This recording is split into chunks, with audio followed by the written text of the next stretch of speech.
KUMBI SANDHONG Upper Primary School da ngarang Socialist Students Union of Manipur SSUM gi THOUMEE SHINGNA YENGSINKHIBAGA LOINANA Maheiroi Shing da boy pencil KOLOM SANAPOT medical kit AMADI mathematics kit ki Potlam Shing Yenthokkhre SSUM gi thorang asi Maheiroi Shingna Maheiroi Shing gi damak haiba banner makhada ima gi AMADI ima leba ki damak aikhoi lairik ningthina tamsi haiba thimda chathakibani thoram aduga mari leinana SSUM gi secretary Thiam Vikas Luang hai Maheiroi Lup asigi president ki luchingba makhada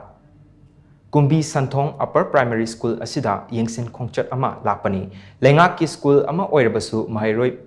masing yamna tamlamba amadi school asigi headmaster na kathokpa amaga loinana hotnaramba kaya asi ubada apen fawi Maheiroi Lup asina matam amada piramba kaya sing uzarubada apenba ama fawki matam aduda union asina school asida tamliba Maheiroi Shing gidama karigumba khara tawge haibagi wakhalon fawkiba aduna maram oiraga Maheiroi khudingmakta tengbangi Potlam Shing asi pibani school asigi lairiba infrastructure amadi school gi building asi Maheiroi masinga yengnabada chanaba watli hauzik school asida ahenba infrastructure hapchenbagi mathok tari school asi tangai fadrabadi high school ki thak fawbada pukhatpa arabani asigumba Maheiroi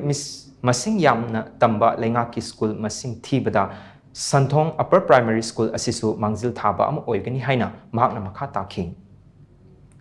अखोइना ममांग थक्ता chief minister अमदी education minister दा छात्र की दमक खंजादुना पिसिनजखिबा memorandum कया अमा मखोइना थबकतो ओंथोकरगनी हाइबगी अदुगुंबा थाजबा कयामरुम अमा बिबिरकबगी दमक्तनी हारिबा अखोइना वालिबा infrastructure जे खुदमोइना हौजिकी लाइसंग असि लाइबुंगी नाकंदा छात्रसिंग डाइरेक्ट तंबिरी लाइक तंबगी मफम लैतदना ओजासिंगा सिंबिदुना हारिबा लाइबुंगी सुमांगदा अनांगसिंगु महि मसिंग ताकि तंबिरी मसिना ताकले मदुदी हारिबा स्कूल असे अदुकी मतिक इंफ्रास्ट्रक्चर बिल्डिंग सिंबा वाटे हाबसे हिरामसिदा सरकारना अथुबा मतमदा मियंग चंजानिंगी लोइना हौजिक बोसेम अमदी बोसेमगी चेयरमैन सिंग मकोइना मकोइगी ओइजबा थादोक्तुना छात्रकी दमक्तदा खल्लगा थबक थगांग कयामरुम अमा पुबिरी अखोइगा उन्नजरुबा मतमदा बोसेमगी चेयरमैन अखोइना तक्सलुबा सागी मोनो कलर ओरंबा टेक्सटबुक सिंग असे बाय कलर ओनबिरकनी हाइबसिमा ताकिरई मसिदा अखोइना मतुंग तारकपदा अखोइगी बोसेमगी चेयरमैन सिंग मखोइगी होनाजबा मयाम असे येंगनगा मखोइगी कथोकबा पुनम असे येंगनगा अखोइना सरकारदा हाइजरी मदुदी मखोइगी सर्विस एक्सटेंशन तौबा याबगी खुदोंग चाबा लेरगदी मखोइ सिंग असे मतम सागना कुइना इमालेबाकी दमक सेवा तहनजनिंगे हाइबसे म्यांगी मफमदा थंजरी